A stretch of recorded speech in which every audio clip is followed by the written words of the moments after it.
Boa noite a todos e a todas que estão nos acompanhando por este canal do SAR. Hoje, mais um círculo de cultura e estamos aqui exatamente para tratarmos deste espaço de formação de cultura, de história também, de retomar a nossa vida histórica e cultural que passamos por um processo de formação política, por um processo de alfabetização.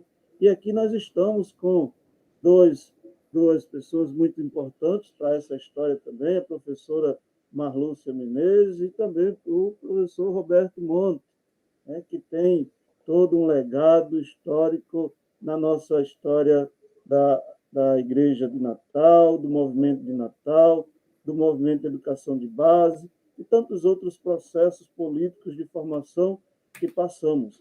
E aqui, as boas-vindas para a professora Marlúcia, boas-vindas para Roberto Monte, e eu quero que a professora agora se apresente, dê uma boa noite para a gente, neste dia em que, também aqui de modo especial, nós vamos lembrar de um professor, de um amigo que partiu bruscamente ontem, um sacerdote da nossa igreja arquidiocesana, felizmente foi o padre Hidalmo, que era pároco da paróquia de São Pedro, Conheci muito Pedro, ele. na cidade de São Pedro. E que Deus, então, já o recebeu no seu reino celeste. E a gente aqui, a homenagem também a ele, que era professor. Ele trabalhou no Salesiano, foi salesiano, professor salesiano também. Então, um abraço para ele, um abraço para todos que acompanharam o processo do nosso padre Hidalgo e as lembranças boas que ele deixa para toda a nossa igreja arquidiocesana. Eu queria passar aqui a palavra para a professora Marlúcia. Seja bem-vinda, boa noite, professora, e a palavra é com a senhora. Boa noite, Márcio, boa noite, Roberto, boa noite a todos e a todas. É um prazer estar aqui com vocês nesse ciclo de cultura, que na verdade é uma conversa com pessoas que têm experiência nessa área, nesse conteúdo, né? Eu e Roberto, nós sempre estamos próximos desses conteúdos em nossos estudos e pesquisas. Eu sou professora, já estou aposentada, mas estou trabalhando como voluntária na pós-graduação na UFRN e no IFRN. Trabalho na área de... lá na universidade era fundamento sócio-histórico filosófico, em resumo. Era um pouco de cada coisa. Mas a história e a sociologia, um pouco de filosofia também, nas ideias pedagógicas. Mas desde a minha tese de doutorado que eu tenho me voltado para os movimentos populares. Comecei com o movimento da igreja, né? O movimento do Natal e com as escolas radiofônicas. E a partir daí é quase como uma coisa natural, você vai se estendendo para os outros, que eu digo que Natal foi uma área quase de, como é que eu gosto de chamar, de fazer experimentos, uma área uma cidade, um estado que se propôs a atuar na educação popular no final dos anos de 1950 e começo de 1960, ou seja, antes do golpe de Estado de 64. Você quer agora, Márcio, que... Sim, as minhas pesquisas já disse, né? Já falei que eu falei. E é porque, como a gente não vê ninguém, a gente fica com a sensação de... Quer Roberto se apresente logo também, depois eu volto a falar como é que Pois não, professora. Roberto, já faça a sua apresentação, boas-vindas. Rapaz, de qualquer maneira, que eu tive essa péssima notícia que eu estudei com o Hidalgo. Nós fomos companheiros do Marista, né? Eu sempre encontrava Hidalgo em supermercado, grande figura, né? Sempre alegre, sempre uma pena. Roberto, eu morei na casa de uma tia dele. Foi? Eu nunca vi Hidalgo sem estar alegre. Ele era sempre um cara para cima, né? Eu encontrei muito Hidalgo, ainda pequenininho assim, adolescente novinho. Adolescente novo, né? Ixi, mas daqui a pouco, quando você para mais, ela vai ficar muito triste. Mas também minha mulher estudou com Hidalgo. Mas veja só. Tem um sacerdote em Areis também, não é? Não, e ele era mais ou menos. Ele passou um tempo em Areia. Ele mesmo. E ele era mais ou menos como fosse o capelão da turma de 75 do Marista. Toda a vida, quando a turma se reunia, era o padre Hidalgo, né? Isso. Grande figura. Mas veja só, essa questão na verdade, eu sempre me meti nas coisas, e as minhas entradas sempre eram muito mais pelo lado da política. Como eu sempre gostei de ler, sempre gostei de mexer com essas coisas, nos anos 70, eu fiz a minha faculdade nos anos de 76 a 79. E durante esse tempo eu fiquei muito amigo de Marcos Maranhão, que era o filho de Djalma. E desde aquela época eu sempre peguei muito material sobre Djalma, fotografia, material, isso tudo. Quando termina 80, eu entro na Comissão de Justiça e Paz, inclusive com Marlúcia, né? E eu sempre tive esse lado da visceral de mexer com história. Eu sempre gostei muito de trabalhar com história. Então, eu diria que de uma forma ou outra, desde meados dos anos 70, eu sou muito animado com essa questão da campanha de pé no chão também se aprende ali. E, no tocante a esses outros assuntos, na verdade, tanto eu quanto Marlúcia, nós somos mais animados, né, Marlúcia? Com as questões de pé no chão e movimento de Natal. Porque movimento de Natal é uma coisa que lembra muito a minha infância, né? Quer dizer, quando eu vejo a inauguração da Escola Civil Social, tem sempre o povo da minha família, né? Então, eu pequenininho, depois que eu fui entender, 57, 58, aquela grande seca, eu brincava ali feito menino em cima da antiga Escola de Civil Social. Então, eu começo a entender depois, e pelas ramificações, e hoje, tanto eu quanto Marlúcia, a gente é muito assim, interessado nessas questões ligadas a movimento Natal, pé no chão, que eu acho que deixaram muito de lado essas questões relacionadas à igreja. Né?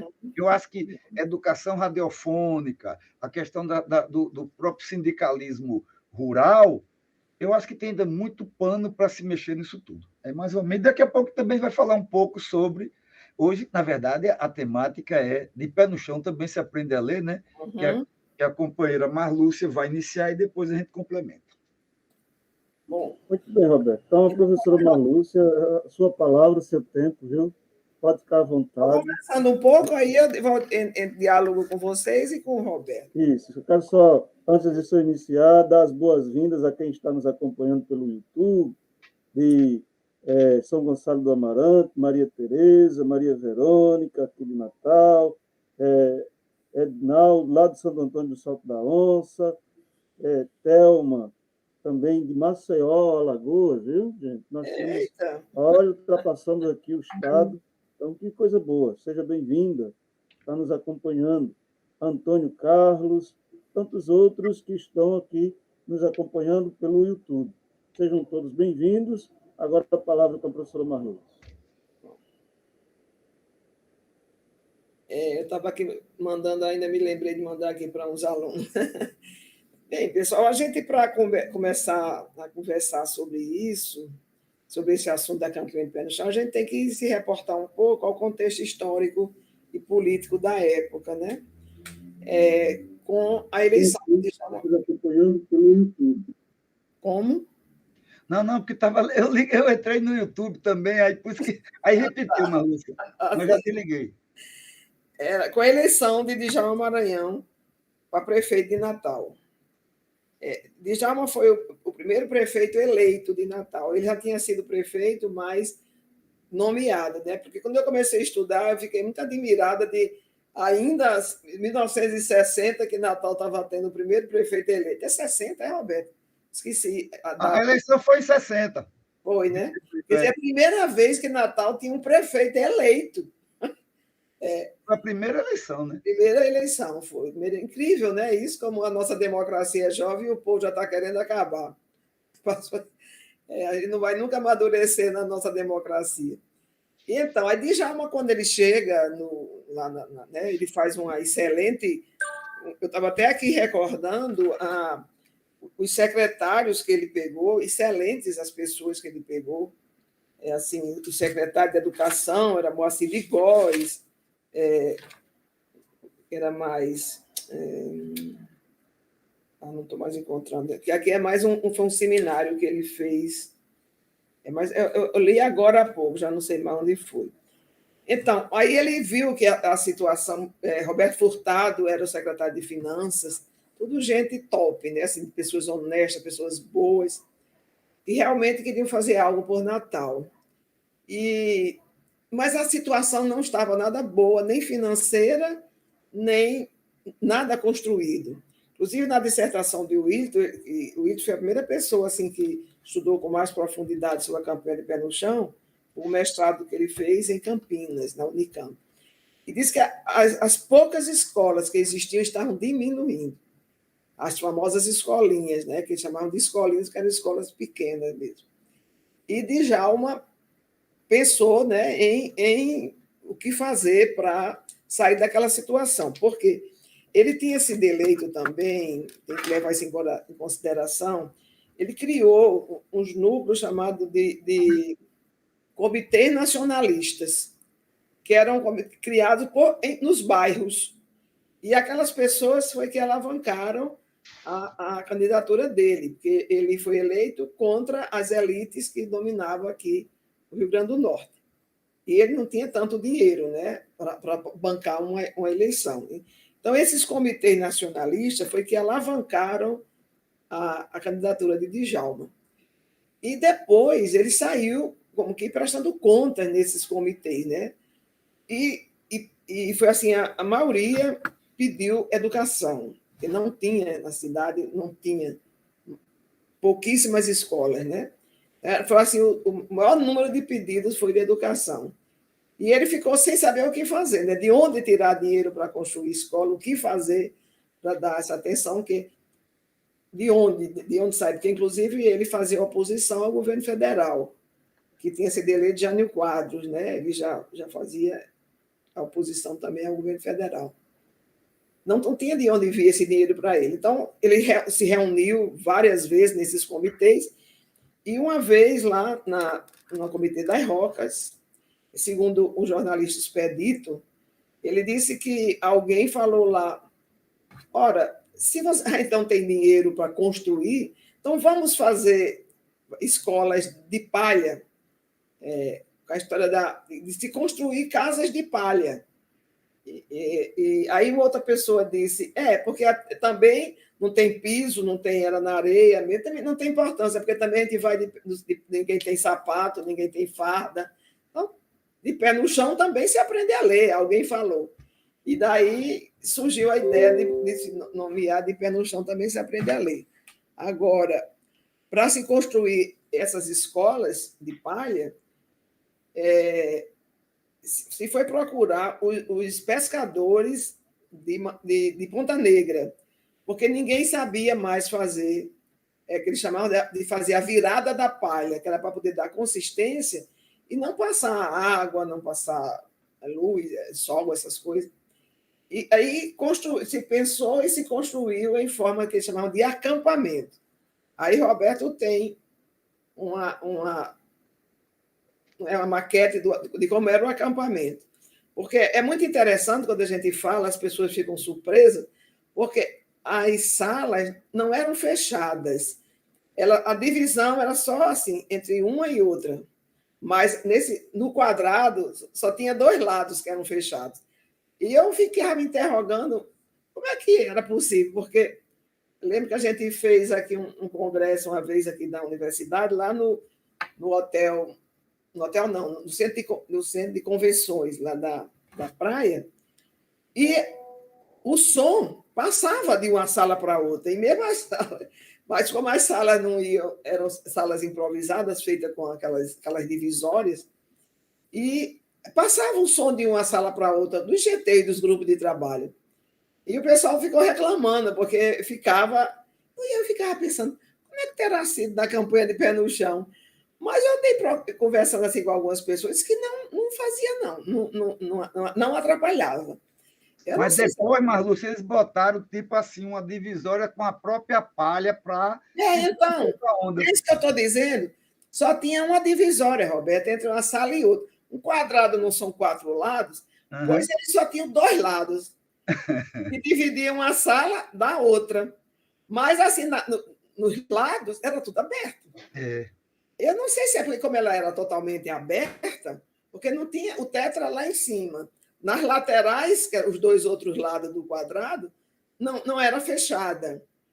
Talvez o som, né, se espalhasse e não concentrasse, como era no caso lá do hotel, porque no hotel era de alvenaria, né? Fechado, os 4 lados, só não era em cima. Aí o barulho, acho que passava de um lado para o outro, não sei. Foi uma curiosidade que me ficou, eu até perguntei a umas pessoas, e as pessoas disseram que não tinha esse barulho, não. Mas antes, eu achei interessante a ideia de Jaume e sua administração, eles realizaram, ele disse que era para sensibilizar os intelectuais tradicionais do Estado. Aí ele realizou o primeiro seminário de estudos dos problemas de educação e cultura do movimento de Natal. Esse seminário foi de março a junho de 1961. E você olhando aqui a relação, de fato, todos os intelectuais importantes da época estavam presentes. Por exemplo, para falar entre região e educação, tinha Luiz da Câmara Cascudo. A Escola Natalense e Comunidade, tinha João Wilson Mendes de Melo. Para falar sobre a Escola Natalense, Humanismo e a Técnica, tinha Hélio Galvão. A Escola Particular em Natal, Carmen Pedrosa, professora Carmen Pedrosa. E surpresa, viu, Roberto? Para falar sobre Escola Pública em Natal, Luiz Maranhão, filho. Engraçado, né? Legal. Para falar sobre Escola Confessional em Natal, Padre Manuel Barbosa. Aí, isso funcionou no ginásio municipal. Na escola normal, aí, outro grupo de trabalho, atividades culturais extras classe em Natal, Alvamar Furtado. Administração escolar em Natal, Dr. Max Cunha de Azevedo. A Escola Natalense e Orientação Educacional, professora Elza Sena. A fixação do aluno à Escola Primária de Natal, Maria A. Sampaio. Reforma do ensino primário do Rio Grande do Norte, professora Lia Campos. A Escola para Excepcionais em Natal, Severino Lopes. Aí tinha outro grupo, esse era funcionário na Faculdade de Filosofia, que tratava mais assim, o ensino secundário Natal, professor Ascendino de Almeida. O ensino comercial, professor Ulisses de Góes. O ensino industrial, Irineu Martins. O ensino normal, Chicuta Nolasco Fernandes. O ensino doméstico, Noilde Ramalho. O ensino universitário, Edgar Barbosa. E tem mais outro, só tem mais um, então eu vou ler um pouquinho o outro. A Escola Natalense, a Arte Tradicional e a Cultura Popular, Veríssimo de Melo. A Escola Natalense e a Música, Américo de Oliveira Costa. A Escola Natalense e as Artes Plásticas, Nilton Navarro. E diz que esse seminário foi um sucesso, realmente sensibilizou as pessoas, e todas essas pessoas aqui que eu acabei de ler, depois você as encontra nesse movimento de educação popular. Todos eles participaram bastante. Inclusive, não só aqui, como também lá da igreja, que era no tempo era a Escola Radiofônicas. Depois é que passou para MEB, Movimento de Educação de Base. Então, esses acampamentos, aqui tem até uma relação do material que ele comprou para fazer os acampamentos. Palha de coqueiro, prego, madeirame, piso de barro batido e a mão de obra.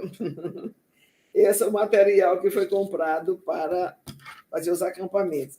E esses acampamentos começaram a ser construídos, eles tinham 30 de tamanho por 8 de largura. De fato, era coberto com palha de coqueiro e o chão era de barro batido. O ensino mesmo era um pouco, não era assim avançado como foi a escola radiofônica ou o MEB.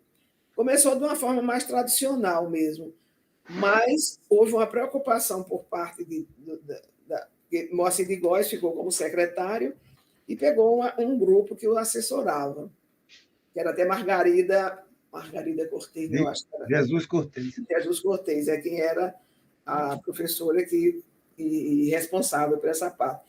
Então, eles realizavam três tipos de cursos, de pessoas que iriam ensinar nas escolas radiofônicas.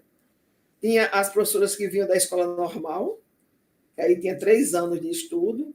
Tinha as que vinham do ginásio normal, que aí era em nível ginasial. É como se fosse hoje as últimas séries do ensino fundamental. E a escola normal era como se fosse hoje o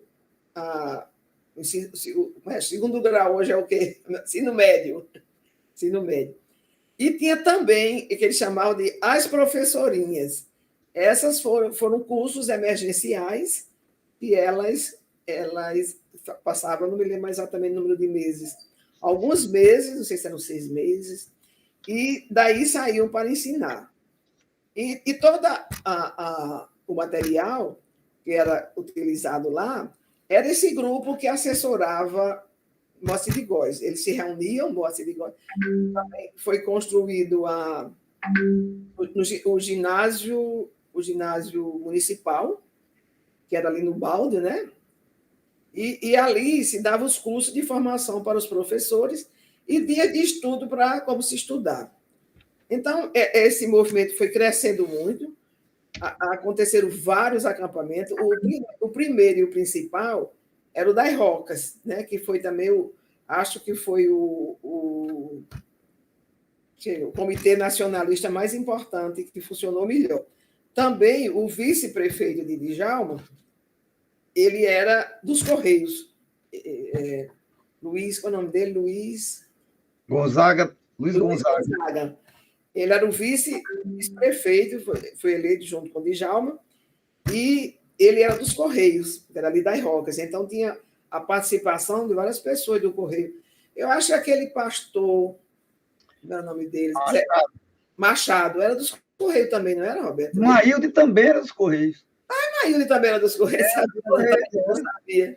Então, acho que eu tenho a impressão que ali foi um núcleo que de lá saíram os demais. Então, eu não sei exatamente onde era a escola, mas era ali. entre a Rua das Dunas, ali por perto. Ali. Eu não sei exatamente onde era, porque morava em Macau e eu só vim para cá já depois dessas coisas acontecerem, eu não cheguei a conhecer. Parece-me que uma vez eu estava na escola normal e nós fizemos uma visita, eu acho que era em Nova Descoberta, era um negócio de certo, parecia uma fazenda. Aí lá no final, nós fomos pela escola normal. Mas eu não cheguei assim a participar ativamente, nem conhecer ativamente isso. Então, aconteceram, não sei o número exato de acampamentos, mas eu sei que teve na Roca, teve Nova Descoberta, de Serra Rosada, que naquela época era. Como é que chamavam de Serra Rosada? Né?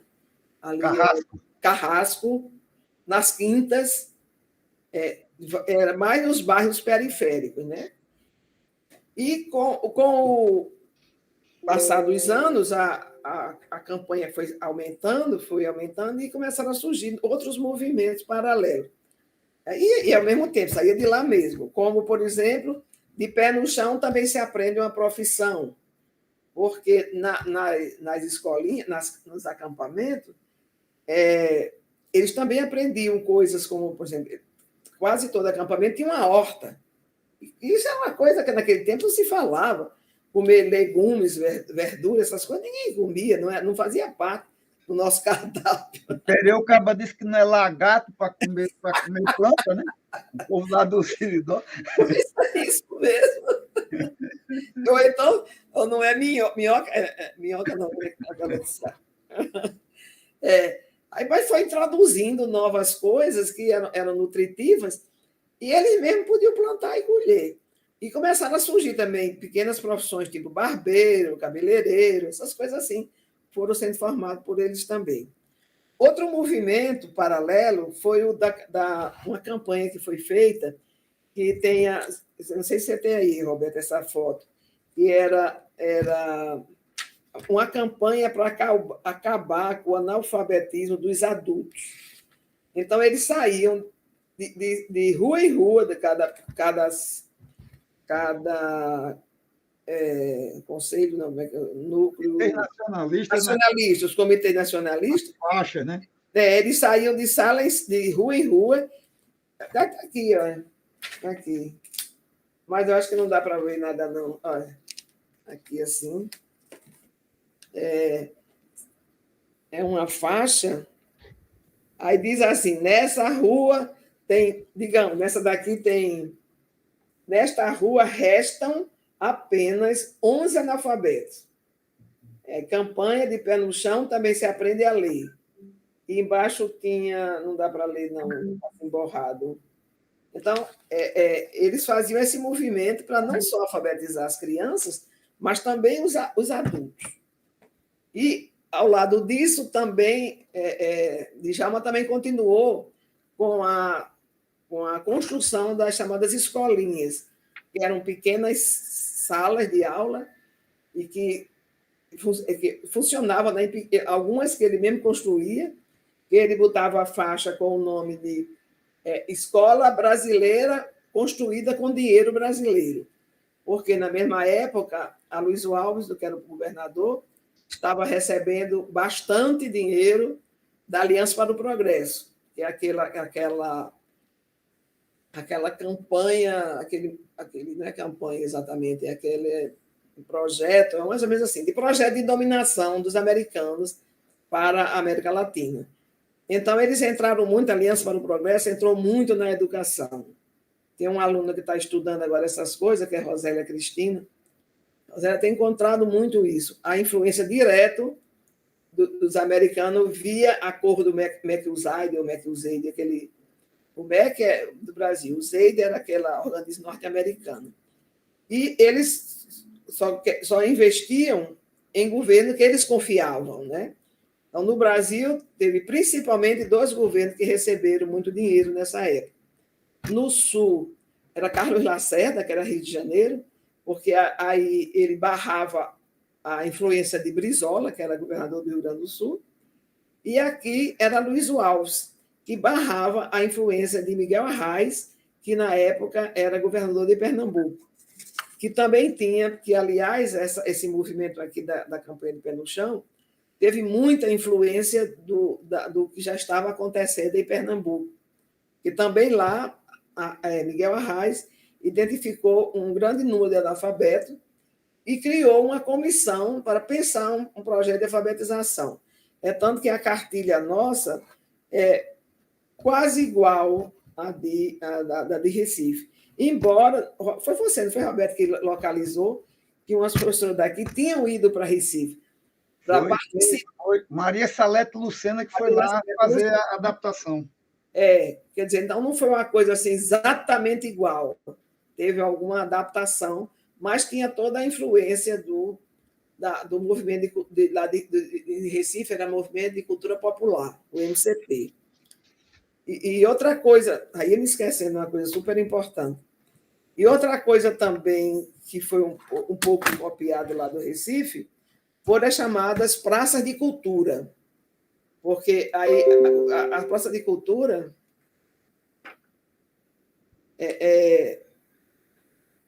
as praças de cultura funcionavam, às vezes, anexo ao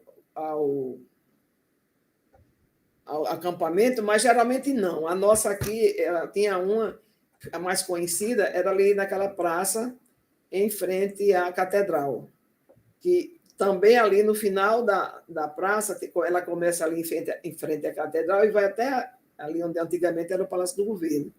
Tinha foi construído uma galeria de arte. Então, e em frente à catedral tinha era uma construção que embaixo era uma biblioteca e em cima era uma concha acústica, que é onde tinha apresentação de danças, de música, e embaixo era a biblioteca. Biblioteca que emprestava bastante livros às pessoas e tinha também as bibliotecas volantes, que eram uns livros que dentro de umas caixas que vinham do governo federal, eu acho que era da Colted. Você lembra como é que a sigla, Colted, não lembro. E essas escolas, essas bibliotecas, elas eram volantes. Elas passavam pelos diversos acampamentos. E as crianças ou adultos iam tomando emprestado e devolviam. O Ito identificou, eu me lembro muito disso, ele disse que acho que a coleção de Machado de Assis, não, da invenção do narizinho Monteiro Lobato. Monteiro Lobato. A coleção sobre Monteiro Lobato era tão lida que teve que ser reposta 3 vezes, que gastava mesmo de tantas pessoas folhearem. Então, vocês vejam que não era um simples programa de alfabetização. Tinha muito mais. E, à medida que ele ia caminhando, ia entrando novos conceitos, como de conscientização, coisas assim, que não era só aprender a ler. Não era ainda tipo MEB, nem tipo Paulo Freire, mas já tinha também esse viés nacionalista, porque o nacionalismo naquela época era traduzido praticamente pelo desenvolvimentismo. Então, para que o Estado se desenvolvesse, para que o Nordeste se desenvolvesse, precisava que as pessoas soubessem ler. E, principalmente porque a ideia era trazer, com a criação da Sudene e tudo, a ideia era Juscelino Kubitschek falava em 50 anos em 5, e a entrada da industrialização não precisava de pessoas capacitadas, digamos assim, na leitura, até para traduzir os manuais de utilização das coisas. Né? Eu acho que é mais ou menos isso. Infelizmente, em 64, com o golpe militar, tudo foi fechado. É incrível, né? Pega o livro, mata o livro, prende o livro. Deve ser algo assim. E Djalma terminou sendo preso, depois ele refugiou-se na embaixada no Rio, de lá foi embora para o Uruguai. E morreu lá, dizem, muita gente que o conheceu mais de perto, diz que ele morreu de tristeza, porque ele era um homem diferente de Luiz Maranhão, que era mais aquele intelectual, estudioso, o professor. Ele não, ele era o dinamizador, era o homem que gostava de jogar futebol, era um homem que gostava de dançar. Então, ele incentivou muito a cultura popular. Tinha umas festas que chamavam de os bambelôs de João Maranhão. Então, chegava o Natal, em determinados dias, assim, dias festivos, aí se apresentava essas danças. Foi quando também surgiu a Araruna, a Associação de Danças Antigas, parece que o nome é assim, né? Lá na Roca, que tem uma sede e tudo. E aquilo ali, elas cultivavam a nossa cultura, né? Diferente de hoje, que a gente quase não tem mais traço da nossa cultura. Foi totalmente americanizada. E eu faço mesmo que Ariano Suassuna. Ariano, eu assisti outro dia desse aqui, uma coisa antiga, um vídeo dele, ele dizia assim, que não sabe por que razão, mas ele vestiu a camisa de protetor da cultura brasileira. Então, ele disse que ele lutava muito em defesa da nossa cultura, da nossa língua, das coisas nossas, né? Mas o capital é mais forte. E Luiz Maranhão, que era irmão de Djalma, que a gente viu aí, que ele participou também desse seminário, ele era mais professor mesmo, né? Depois ele entrou no Partido Comunista e a ditadura o matou também, e sumiu com o corpo. Até hoje não se tem ideia exatamente onde está o corpo de Luiz Maranhão, porque ele chegou a ser do Comitê Central do Partido Comunista. E eu acho que essa família Maranhão deve ter sofrido muito, né? Nessa época, perder logo 2 filhos assim, e 2 ilustres filhos, né? Dois ilustres filhos. Mas o capital fala mais alto. Eu acho que é isso que eu tinha para dizer, e depois podemos conversar mais, trocar ideias, alguma coisa que eu não tenha dito, tenho esquecido de dizer. Muito bem, professora. Coisa boa. A gente ouvir esses seus relatos, essa sua história, e desde já aqui já tem alguns parabéns. Maria Tereza está lhe parabenizando, Maria Verônica. Maria Tereza disse que leu sua tese de doutorado sobre educação e sindicalismo, viu? Quer reler, quer reler. Que coisa boa. Essa é dentro do movimento de Natal, né? Isso, é. Então, tantos outros comentários aqui. Adilson deixa um abraço para vocês. Ele está a caminho de uma missão em Lagoa Salgada, por isso que hoje eu estou substituindo, né, aqui, trocando essas ideias com vocês. E aí, Roberto, complemente, acrescente, fale mais do que também do que viver, do que historicamente tem vivido nessa nossa cidade, nessa história do nosso Rio Grande do Norte, que se confunde muito esse movimento de Natal e esse de pé no chão se aprende, também absorvendo de Paulo Freire. Tudo isso é muito rico para todos nós. Eu sou uma criança e ouvi essas histórias, li também um pouco do movimento de Natal, um pouco de pé no chão se aprende a ler, mas a experiência de vocês nos enriquece muito, né? Nós estamos numa leitura mais contemporânea, mas sem esquecer essa leitura que é atual. Eu digo que tudo isso é atual hoje. A gente tem a educação é a chave para toda a nação. Infelizmente, não se percebe isso nesse nosso país, não se valoriza como deveria se valorizar, né? Mas, Roberto, com você essa palavra. Boa noite a todos e todas que estão assistindo, né? Estou acompanhando também aqui pelo YouTube, né? A gente está aqui com muita gente, assim, o próprio Julinho Pimenta. Julinho Pimenta é filho de uma pessoa que o pai dele acompanhava muito. Ele tinha relação de tudo, esse tipo de coisa.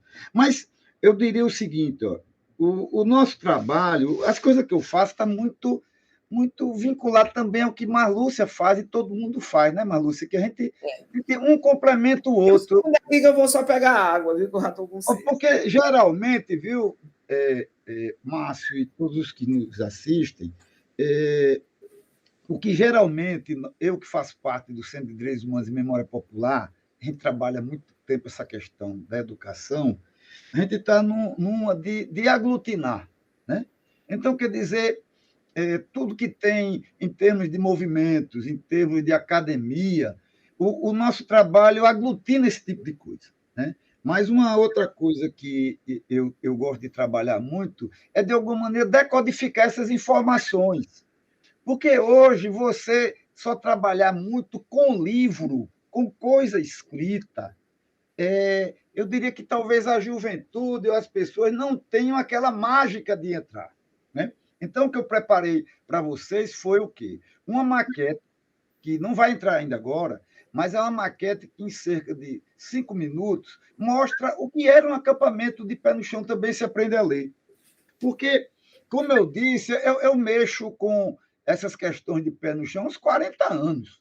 Entendeu? Eu sempre fui muito animado com Djalma. Na verdade, eu sempre fui animado com duas coisas na minha vida. Com o pessoal da Frente de Libertação do Vietnã, que era aquele povo que ousava, né, contrapor o império, né, e as questões de pé no chão.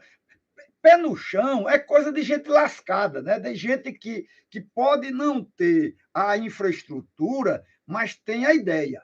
Né? E eu só gostaria, viu, Marlúcia, antes de botar o vídeo para depois trabalhar em cima desse patamar, porque mesmo trabalhando esse tempo todo, quando eu vi a maquete colorida do acampamento de pé no chão, eu tive uma outra percepção que era um acampamento de pé no chão. Porque, geralmente, quando você estuda anos 60, você está, geralmente, trabalhando coisa em preto e branco. Foto colorida, você começa a só ter depois dos anos 62, 63, e quando era material de gringo. Né? Eu lembro que, em relação ao movimento de Natal, eu só tenho material colorido de muita gente que vinha de fora. Eu sei que o arquivo da Arquidiocese tem coisa colorida, mas é aquele colorido borrado. É diferente do colorido da máquina da família de Kemi Kondo, que veio aqui em 62 e era um colorido, tinha vigor. É engraçado quando você vê outro, é aquela coisa meio apagada, é um colorido. Diga quem é Kemi Kondo. Kemi Kondo era uma dessas pessoas que é chamado de Dom Eugênio, veio morar aqui no Rio Grande do Norte, dos Estados Unidos, né? Desse povo que o Papa e esse povo chamava para vir por aqui. Então, as fotos que a gente tinha de pé no chão, mesmo de movimento natal, é um colorido meio desmaiado. Aí, quando você vai olhar a maquete, aí você vê uma coisa mais colorida. Por quê? Nós tivemos acesso a muito material, tipo assim. No momento que eu fiquei muito amigo do filho de Djalma, eu soube isso nos anos 70, que Djalma tinha uma máquina de 8 milímetros, e eu consegui esses vídeos estão comigo. Então, o meu filho, que é arquiteto, fez essa maquete que a gente vai ver daqui a pouco. Você vai ver a coisa em 360 graus, você vai ver um acampamento foram 10 acampamentos com cerca de 4 galpões, e ainda tinha uma área recreativa. Você tinha horta, você tinha galinha para ter ovo, sacou? Então, era realmente uma coisa muito interessante. E para complementar também, você tem que entender pé no chão, você tem que entender o que foi a Frente de Recife, o que foi Miguel Arraes, o que foi Pelópolis da Silveira, o que foi o movimento de cultura popular. Porque o movimento de cultura popular, ele junta a questão da educação com a questão da cultura. Porque ele via... Isso é importante, Roberto, porque foi uma única em todos os movimentos. É como você andasse dentro da cultura. Então, educação tem a ver com cultura, não é nada que... É como se diz uma palavra mais complicada, é imbricada, é junto, é quase que um irmão siamês. Então, quando você fala de pé no chão, você fala da Praça de Cultura que Marlúcia fala, que aqui teve uma Praça de Cultura permanente e algumas praças de culturas, que eles chamavam de provisórias, que fosse como uma grande festa. Ali onde era a Praça Kennedy, antiga Praça das Cocadas, ali era sempre como fosse uma grande quermesse. A praça André de Albuquerque era essa praça de cultura permanente, que além esse conceito de permanente, você tinha uma galeria de arte, você tinha ali por perto uma biblioteca, porque você tinha a biblioteca itinerante, você tinha a biblioteca popular e tinha um ônibus, Marlúcia, que Maíra dizia que era o maior trabalho que ela tinha. Era um ônibus velho, que era um ônibus biblioteca, disse que era o maior, vivia quebrado. Então, você tinha uma rede de escolas, você tinha livros circulando, você tinha uma concha acústica. Então, esse povo, para eles, quando falar de educação, você está falando de cultura. E para atingir esse tipo de coisa, tem um depoimento que nós pegamos com Moacir de Góes, que Moacir de Góes disse o seguinte, o que era a frente do Recife. Era você pegar a esquerda, unir a esquerda, dividir o centro, e com isso, você, enquanto centro-esquerda, você ganhava, de alguma maneira, o governo. Então, isso aconteceu com Djalma. Para fazer isso, Djalma teve que criar a chamada Cruzada da Esperança, porque no momento em que ele faz o acordo com a Luiz Alves, ele corta a parceria que ele tinha com Dinarte Maris, vide que Djalma foi eleito uma vez e foi nomeado a outro. De 56 a 58, Djalma foi prefeito de Natal nomeado por Dinarte Maris. Quando chega 1960, Djalma faz um acordo com a Luiz Alves, que a Luiz Alves era da UDN, né? E o candidato natural era Luísio, mas ele acabou votando no avô do Saco Preto, que foi Djalma Marinho, né? Então, o que acontece? A Luísio fez aquele acordo momentâneo e, com isso, ele pegou o aspecto que tinha político da frente do Recife, que era dividir a direita pegando o centro. Então, isso tudo remete o quê? É o que Marlúcia faz.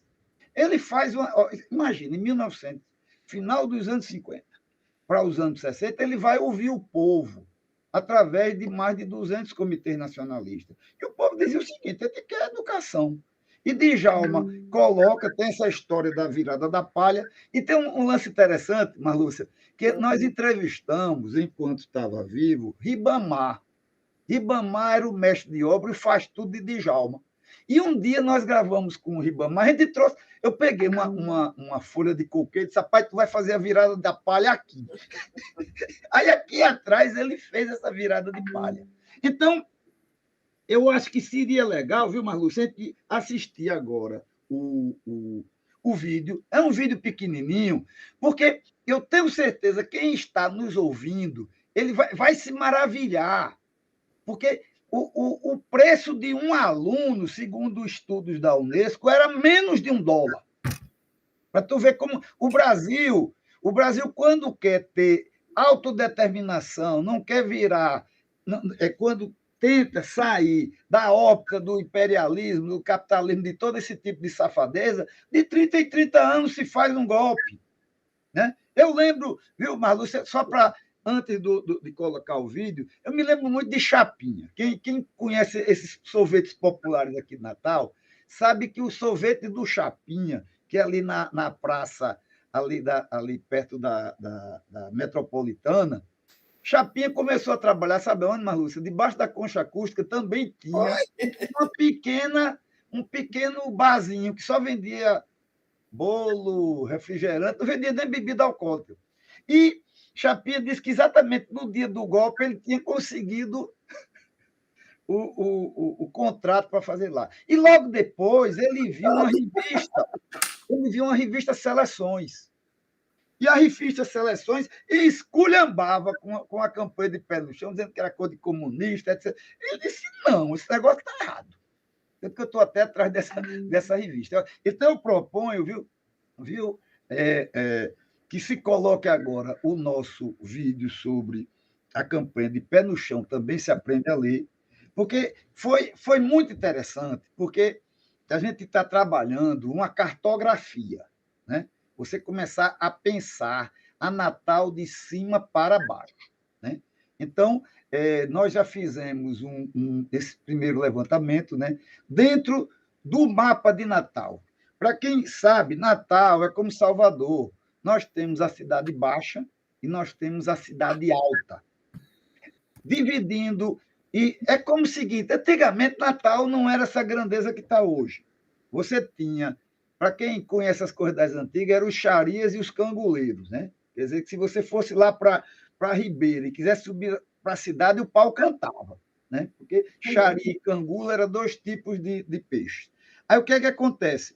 Natal era principalmente Ribeira, cidade alta, um pouquinho de alecrim, e naquela época, Marlúcio, o que você estava chamando aí de cerrosado era o chamado carrasco. Carrasco, é. Inclusive, quando houve, que eu tenho essa gravação, quando houve a chegada da energia de Paulo Afonso aqui em Natal, o discurso de Djalma era transformando o bairro do Carrasco, sabe qual é o nome?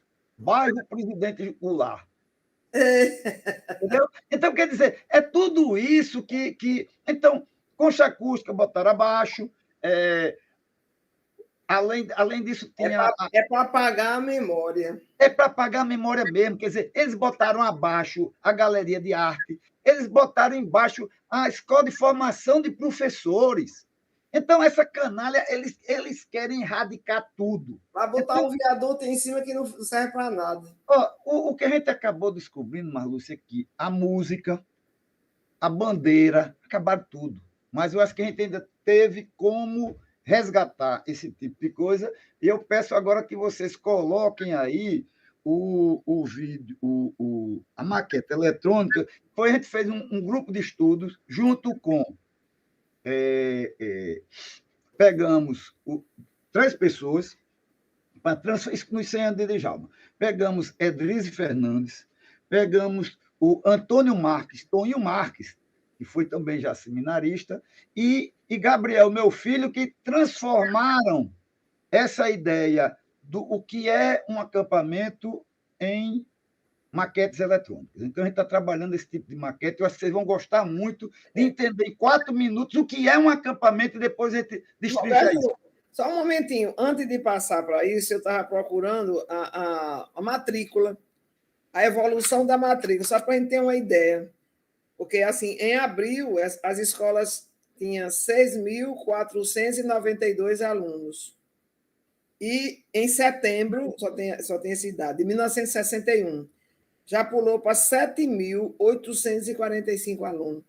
E isso com a frequência de 83%, 84%, quer dizer, não tinha nem evasão, né? Uhum. Quer dizer, agora, ele destaca aqui a cidade sem as rocas e a cidade com as rocas. A roca tinha um percentual muito maior dentro dessa matrícula, sabe? Não, e Djalma ia ser governador, porque ele já estava fazendo, que o interior não existia esse negócio de falar políticas públicas, né? Era tudo esculhambado, né? Então, Djalma já estava, no ano de 64, discutindo uma frente para juntar, para levar a campanha de pé no chão em todas as cidades do interior. Ele chegou a fazer essa reunião na cidade aquela cidade de Agenor Maria. Meu nome é a cidade de... Não, sei não. É entre Currais Novos e a caminho de Florânia, daqui a pouco eu lembro. Então, vamos assistir agora o vídeo. Macau também, eu acho que teve, viu, Roberto? Bom, em Macau. Não, eram mais de 30 cidades que já tinham feito uma espécie de um grande lance, que é criar uma rede estadual desse negócio de pé no chão. Uhum. Tem como colocar o vídeo agora? Aí depois a gente continua.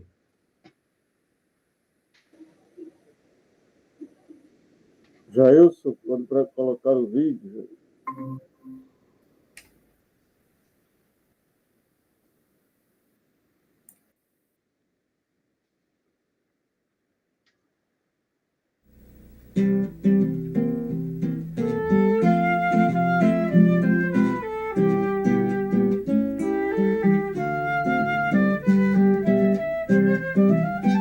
Povo pobre natalense, chegou a vez para quem quer aprender.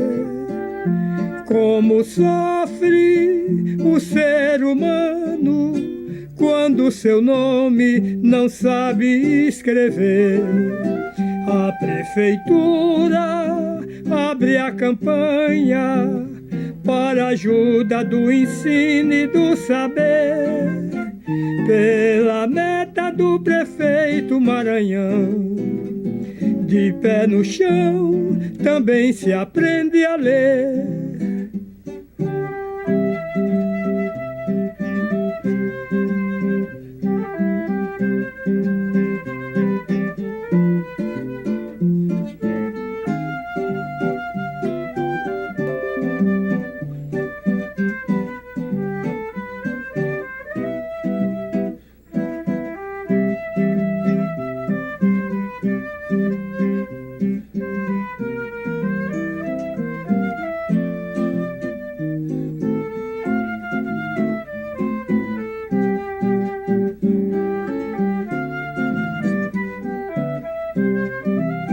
Povo pobre natalense, chegou a vez para quem quer aprender como sofre o ser humano quando seu nome não sabe escrever. A prefeitura abre a campanha para ajuda do ensino e do saber, pela meta do prefeito Maranhão. De pé no chão também se aprende a ler, pela meta do prefeito Maranhão. De pé no chão também se aprende a ler.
Tudo bem, Roberto? Oi, Márcio. Eu acho que depois de ver um vídeo desse, eu acho que as pessoas dizem, porra, esse negócio foi grande, né?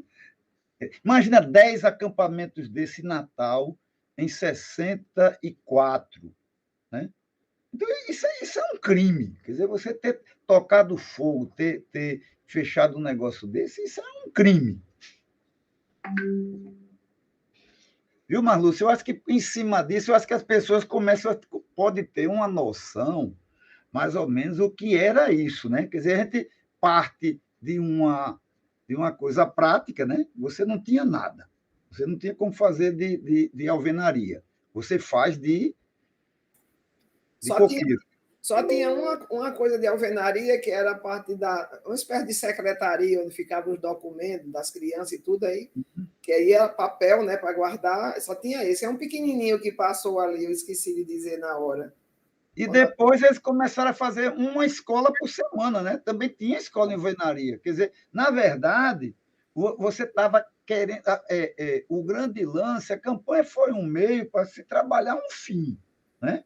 Então, depois você tem outras formas. Foi feito o centro de formação de professores, depois você entra na questão de se ter uma cartilha, né?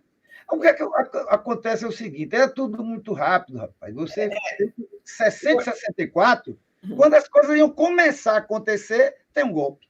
Eu ia dizer, a formação de professores, que eu não me lembrei bem, eu vi agora aqui, são de 3 a 4 meses a formação que era, ele chamava das professorinhas, eram cursos emergenciais. O outro era de 4 anos, que era equivalente a ginásio, e o outro era 3 anos, que era equivalente à escola normal. O que Julinho Pimenta diz, uma das fotos desse vídeo, ali na parte redonda, aparece Omar Fernandes Pimenta, o pai dele. Omar conhecia tudo, era a pessoa que circulava a cidade toda e conhecia todo, e eu nunca consegui pegar essa relação. Um abraço para o companheiro Julinho Pimenta.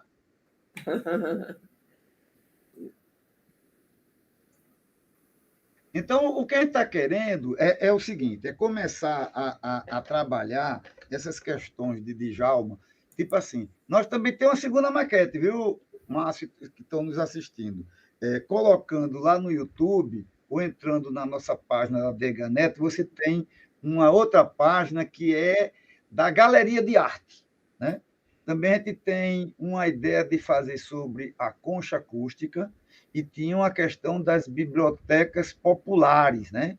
É engraçado que a biblioteca popular, que era feita de madeira e que era tudo nome de tipo Monteiro Lobato, Castro Alves, né? Bem desse aspecto. Pois muito bem, olha só que riqueza a gente tem hoje, com o debate, com aquilo que vocês trazem, também a memória que alguns participantes aqui estão nos ajudando, como o Julinho Pimenta mesmo, como você já fez referência a ele, e outros também aqui, né? Que maravilha que a gente pode relembrar, através de vocês, essa história toda. E fazendo... Aí, professora, a gente poderia pensar, fazendo um paralelo dessa história, desse momento histórico que a gente está resgatando hoje aqui, com o momento histórico que nós estamos vivendo em um país em que a gente tem um ministro da Educação contrário à educação, na verdade, né? Contrário à formação. E isso, para a gente, custa muito, de fato, ouvir essas falas em que quem deve ter acesso às escolas ou à universidade não é para todos, é para alguns. Né? E que as crianças com deficiência atrapalham. Pois é, atrapalha. Então, tudo isso, acho que isso dói muito no nosso coração, principalmente de educadores, ouvir essas coisas e se deparar, Roberto, com uma maquete dessa, ou seja, com a história dessa. De fato, você tem razão quando diz assim, é um outro olhar quando a gente vê o colorido, quando a gente se depara com essa história, é um outro olhar. Vejam, hoje realmente um aprendizado riquíssimo para todos nós. E como seria bom também que pudéssemos criar mecanismos, acho que você já está ajudando nisso, mecanismos de propagação disso tudo, para que a gente possa fortalecer a educação que temos hoje, fortalecer a educação. E também desmistificar o modelo de educação elitizado, modelo de educação que até exclui, desmistificar isso. Apesar das lutas, do avanço que nós tivemos na educação ao longo dos anos, com acessibilidade, com o acolhimento de tantos e tantas que não tiveram acesso à educação. Mas vejam, nós precisamos, de fato, criar talvez aí uma corrente em defesa, né, em defesa dessa educação, em defesa desses movimentos que hoje se surgem também, né, para que a gente não tenha um retrocesso cada vez maior que estamos vivendo. Mas seria interessante que a gente pudesse fazer esse paralelo do ontem com hoje, através da história do conhecimento de vocês, né? Professora, Roberto. Fazer o quê? Um paralelo. Como é que a gente tem toda essa história de ontem e hoje, diante dos discursos que nos afastam, diante dos discursos que até nos cria angústia, e hoje, com esse processo de educação no país que estamos vivendo. Só dizer só uma coisa, eu jamais pensei que eu iria passar na minha vida um período como eu estou vivendo aqui no Brasil, de um retrocesso tão grande, porque, para mim, a democracia é uma construção que precisa ser vivida, né? Tem que ser praticada. Se eu for suprimir coisas da democracia, então ela não é mais democracia, né? Então, eu avalio que nós, depois da ditadura, foi sendo aprimorada, né? Veio Collor, depois Sarney, Collor, aí Fernando Henrique, Lula, Dilma. Foi se aprimorando o processo democrático, né? Aí veio o golpe, desde Dilma, que para mim aquele foi um golpe mesmo, e os setores como educação e saúde são os mais prejudicados. E os pobres nem se fala, salário mínimo. Eu estava lembrando, Roberto, conversando com umas pessoas, eu fui casada com uma pessoa que era sindicalista, e na época se lutava para ver se o salário mínimo atingia pelo menos $100. E no final do governo de Lula já estava em mais de $300. Hoje eu nem sei como é que está. Para melhorar o nível de vida do trabalhador, né? Para ter aquilo que Lula diz, de ter café da manhã, almoço e jantar, que é o mínimo, né? Mas eles não se importam com isso, para eles, quanto mais morrer, melhor. Porque é que eles não dão a mínima, porque quase 600 mil pessoas já morreram. Eu vi naquele vídeo que foi feito, daquela reunião que Moro pediu para que fosse. Eu não me lembro mais se foi o Paulo Guedes ou se foi outra pessoa que disse assim: é bom porque no começo só estavam morrendo os idosos, né? Isso é bom porque não tem que pagar a pensão. Eu vi esse comentário. Mas, Marlúcia... São desumanos, eles não são humanos. O que a gente tem que também colocar é o seguinte, ó, a gente vive sobre um capitalismo, né? A gente vive sobre um imperialismo, né? Existe um império, né? Nós somos colônia, né? Então, o Intercept fez agora uma matéria no qual mostra como a família Alves foi uma família fabricada para esse clã ser anteparo dessas políticas aqui. Então, eu pergunto hoje, dentro da luta da emancipação dos povos, qual a diferença entre um Aloysio Alves e um Juan Guaidó?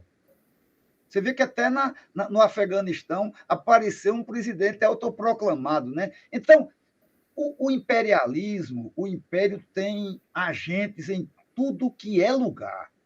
Então, não vamos ficar achando... Ó, eu lembro muito bem, Marlúcia, em 1999, em função daquela briga contra o grupo de extermínio, eu fui convidado pelo Departamento de Estado para conhecer os Estados Unidos.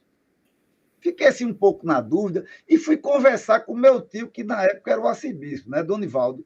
Ele disse uma coisa muito interessante: vá, meu filho, vá conhecer o Império. É isso. Então, quer dizer, você, se não tiver uma noção que a gente vive sob um império, né, que quer todo mundo aqui de quatro, mas que você acha que os americanos ou qualquer império vai querer ver um negócio como esse? Vai querer as pessoas comendo, as pessoas se emancipando, as pessoas virando gente? Então, eu acho que a primeira coisa é saber o seguinte: nós somos colônia, né? E para você se emancipar da colônia, você tem que ter organização. E você tem que trabalhar aquelas palavras que a gente passou a vida ouvindo de igreja, né? P maiúsculo, a questão de bem comum, né?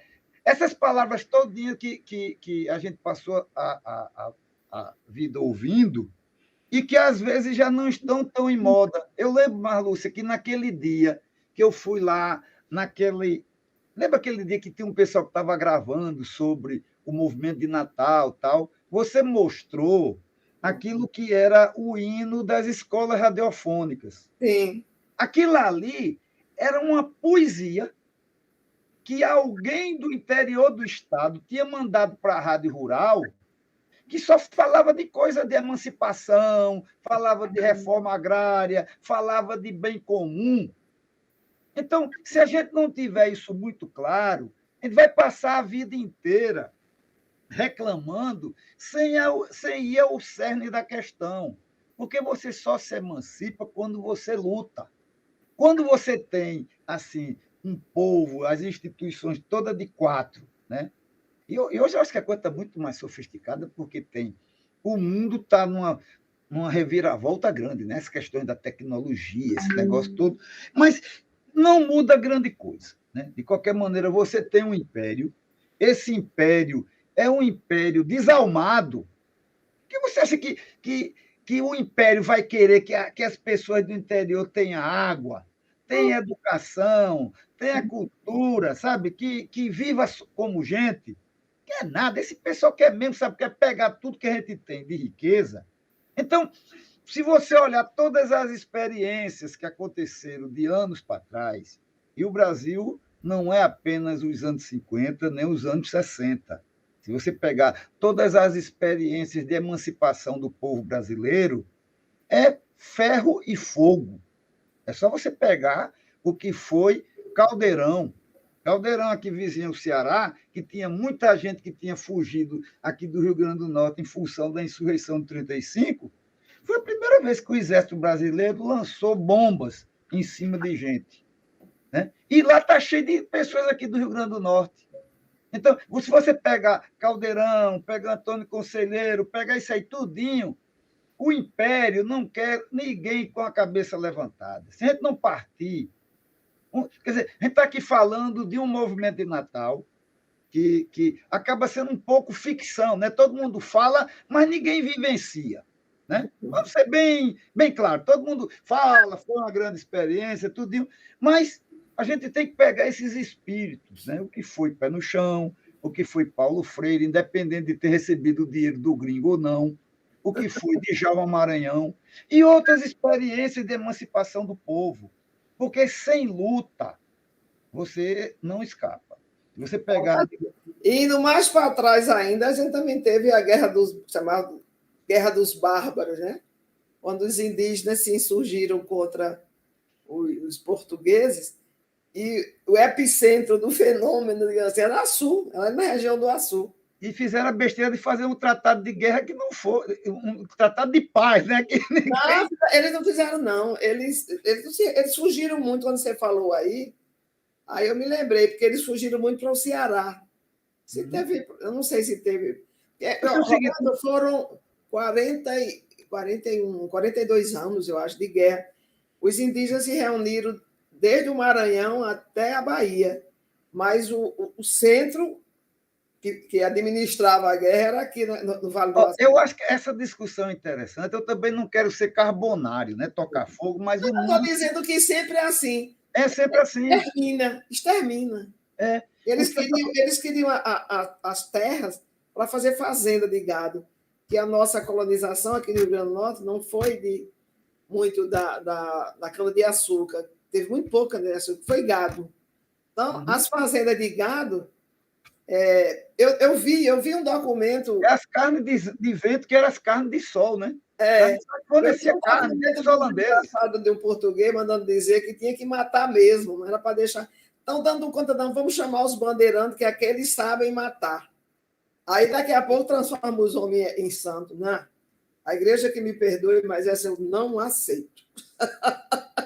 Mas então eu acho que é isso, sabe? Se você pegar a luta da emancipação dos povos, vamos pegar, digamos, a questão do Irã.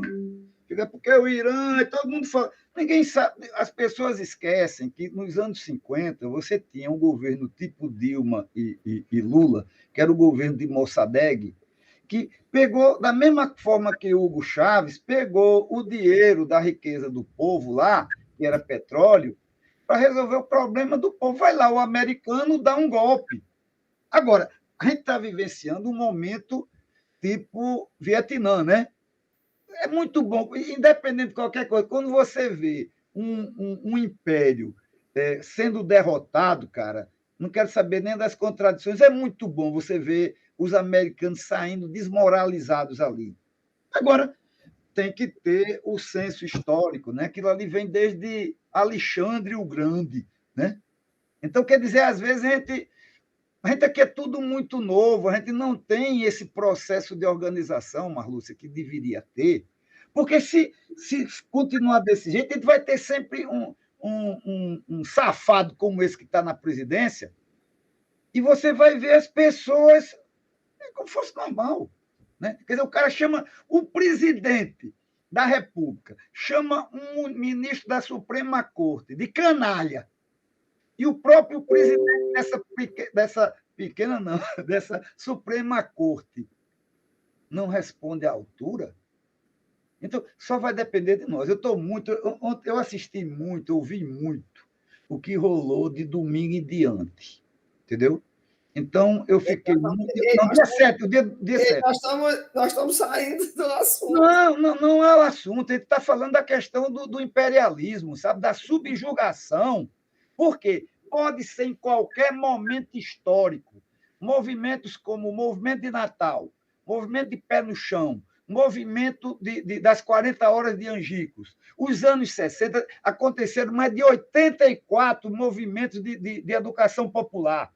Nunca vai dar certo se a gente não, de alguma maneira, conseguir contrapor o esquema de dominação imperialista.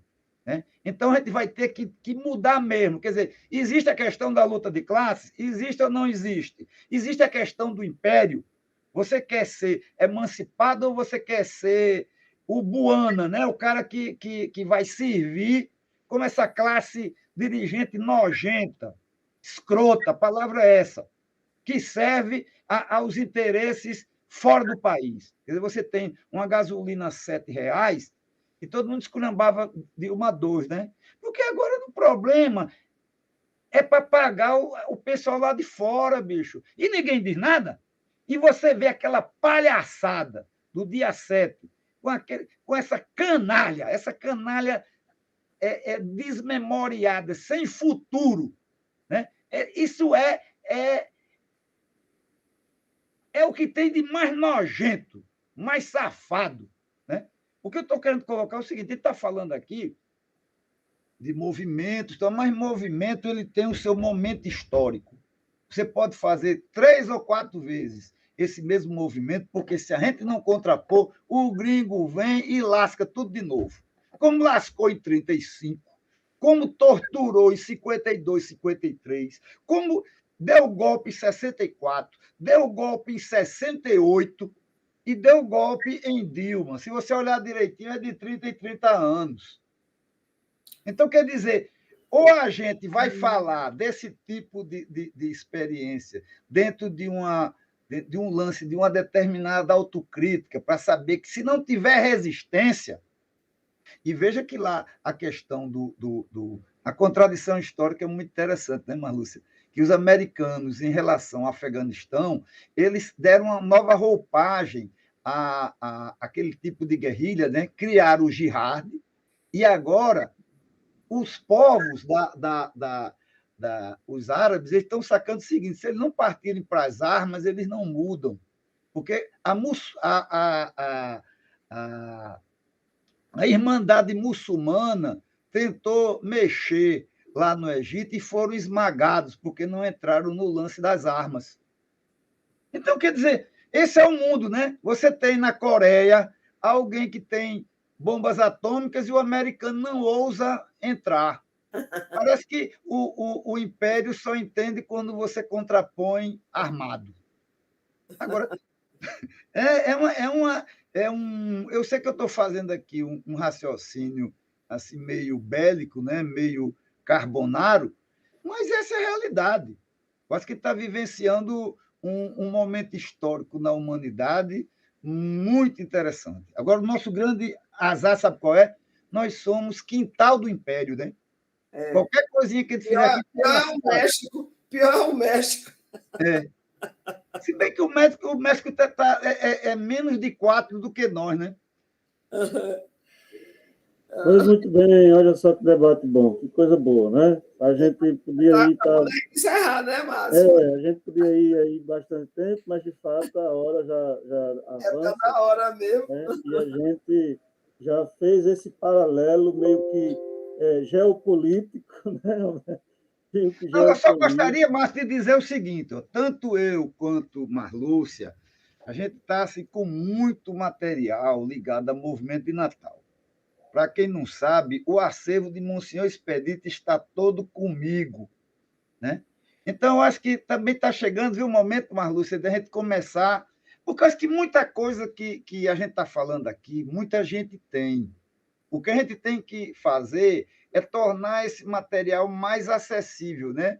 É colocar de uma forma mais socializada as informações referentes a movimento Natal, a questão das escolas radiofônicas. Pouca gente conhece a questão das freiras que viraram padres, né?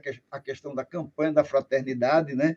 Então, pouca gente sabe quem inventou tudo isso, né, Marlúcia? E os documentos existem. Quando eu comecei a dar aula, depois do meu doutorado, né, que eu comecei a dar aula mais de educação popular, era impressionante, mas já faz um tempo, né? Eu perguntava, quem conhece a história da campanha de Pé no Chão? Ninguém. Na universidade, alunos do curso de pedagogia. Quem conhece o movimento Natal das escolas de Ralfone? Ninguém. Quando aparecia de Pé no Chão, ainda aparecia assim, um outro que dizia, minha mãe ou minha avó estudou assim.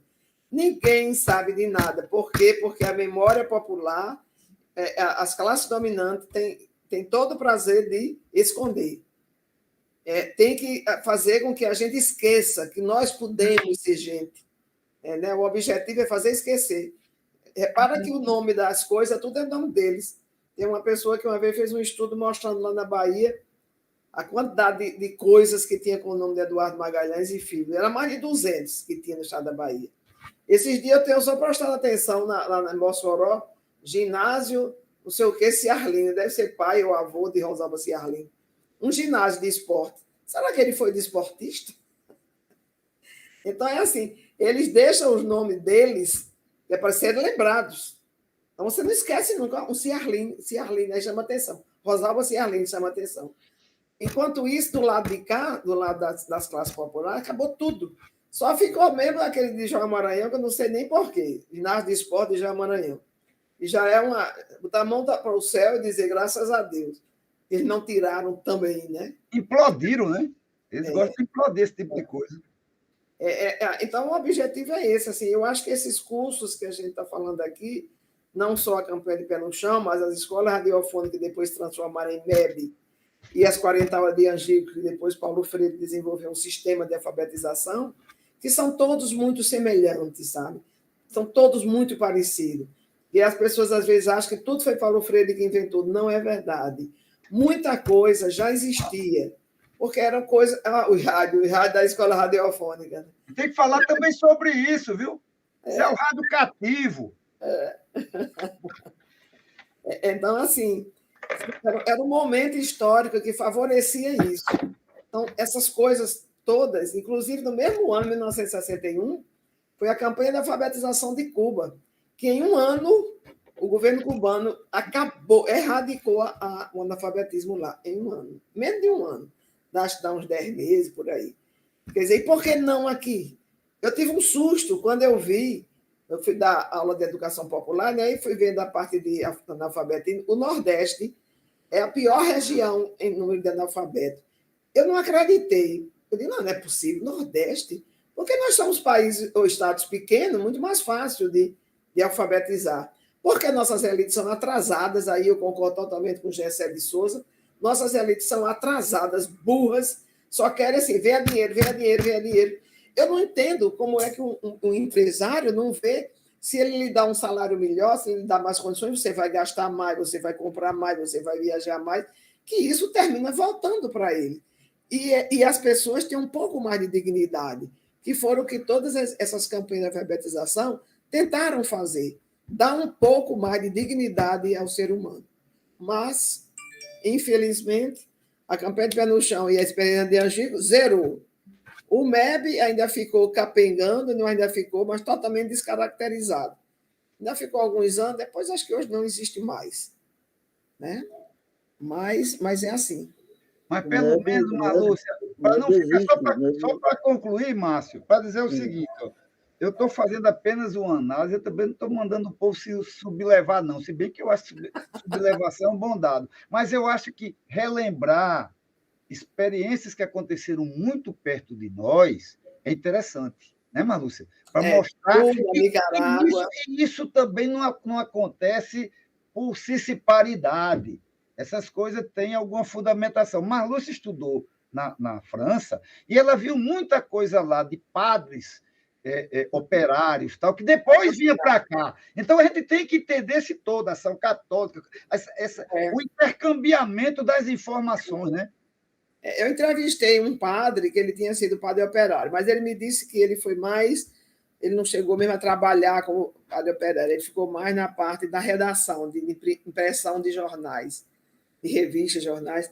Mas os padres operários não demoraram muito, porque os empresários caíram de pau em cima e a igreja recuou. Acabou com os padres operários. Sabino era um padre operário, viu? Sabino de Gentili era um padre operário. Era? Sabia, não.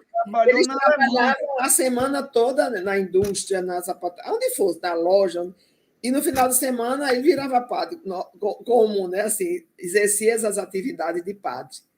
Então, realmente, isso seria, acredito que seria uma grande transformação. Que às vezes as coisas estão muito perto de nós, né? E apesar dos pesares, a Igreja Católica é a que ainda nos dá uma direção melhor. Ainda é. Isso é verdade, né? A gente não pode esquecer. A nossa memória é muito fraca e a elite ela trabalha exatamente para esconder, para acabar com a memória nossa.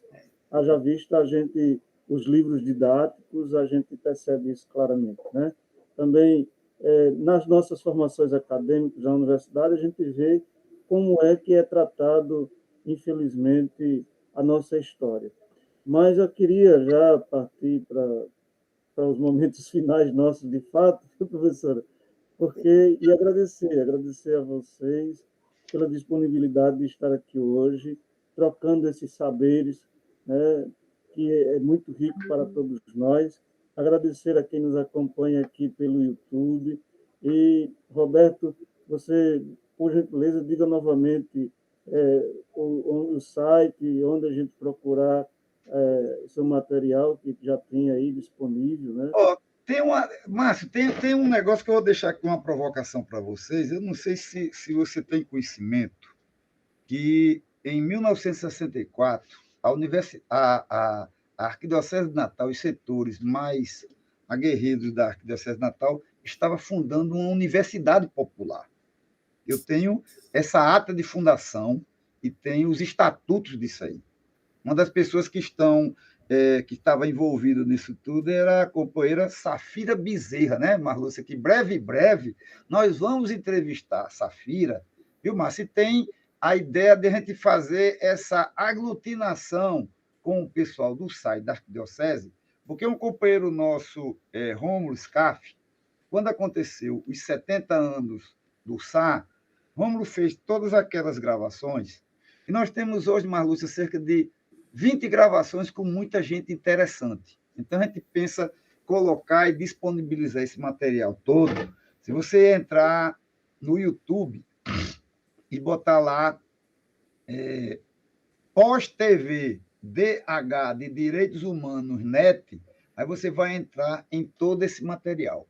Então, Marlúcia, a gente está assim... Marlúcia é uma pessoa que vem da universidade, mas está cada vez mais animado, porque ela está com um pé dentro e um pé fora, né, Marlúcia? Isso te dá mais tranquilidade para... Estou esperando que meus alunos terminem, os meus que são meus orientandos. Eles terminando. Então, a gente está montando esse grupo. É engraçado, tanto eu como Marlúcia, a gente se conhece desde 1980, né, quando nós fazíamos parte da Comissão de Municipais da Arquidiocese de Natal. Então, nós estamos com algumas ideias de lançar. Eu estou com material bem interessante que vai ser, eu acho que quem está assistindo vai gostar, tipo assim, o levantamento de todas as cartilhas do Movimento Natal. Isso que é uma coisa, o levantamento de uma relação dos livros do Movimento Natal, né? Então, eu acho que a gente pode dar essa contribuição, né, Marlúcia? Não é nada bombástico, mas é tornar, de alguma maneira, mais acessível informações que existem. Tem uma coisa muito legal, que eu acho que só para concluir mesmo, Marlúcia podia dar uma informação, porque existia uma professora que, da mesma forma que Kemi Kondo, morou aqui em Natal, e mandou para Marlúcia umas 4, 5 caixas, não foi, Marlúcia, de material ligado às escolas radiofônicas. Então, eu acho que eu tenho conversado, já conversei muito com... com você, Roberta, né? Tá? Então, já conversei com o Dom Jaime, já conversei com a irmã Vilma, né? Com o próprio pessoal do SAR. Então, a nossa ideia é recriar essa ideia da Universidade Popular, que não é uma ideia só de 64. O Rio Grande do Norte tem experiências de universidades populares desde os anos 20. Então, o nome pode ser pretensioso, mas a ideia é o seguinte, é como o mínimo do mínimo, minimoro, como se diz, é a gente, de alguma maneira, viu, Marlúcia, colocar para que as pessoas tenham acesso a esse tipo de coisa. E desde já agradeço, né? E dizer o seguinte, que é legal que Marlúcia faça esse comercialzinho do material. Tem muito material que ainda não está acessível às pessoas e que é um material que a gente pode fazer esse trabalho. Ela era ligada a Dom Helder. Ela trabalhava com Dom Helder, e a coisa lá ficou um pouco difícil para ela e mandaram ela para cá. Como era o nome dela? Era Nazira Vargas, né? Vargas, é. Então, material tem, cara. O que a gente vai precisar, de alguma maneira, é botar esses padres de novo, né? Para padre de novo não virar bolsonarista, eles têm que saber o que aconteceu aqui em Natal, conhecer esse lado bom de Dom Eugênio, né? Então, está falando de revolução, não, está falando de outras coisas. É isso mesmo, mas é verdade. Para Papa Francisco, a coisa é bem melhor, né? Não resta dúvida. Né? Com certeza. Que pena que nem todos estão ouvindo o Papa Francisco, né? Felizmente. O Papa Francisco fala mais para fora da igreja do que para dentro da igreja. É mais ouvido fora da igreja do que dentro da igreja.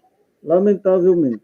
Mas vocês têm razão, a gente precisa fomentar cada vez mais essas iniciativas, e fazer com que o nosso povo conheça, principalmente essa juventude que está no processo de formação, precisa conhecer para não apagar a história, ou pelo menos combater aqueles que querem apagar a história, né? Então, olha, muito obrigado, professora Marlúcia, muito obrigado, Roberto. Né? À disposição de vocês. A gente aqui agradece.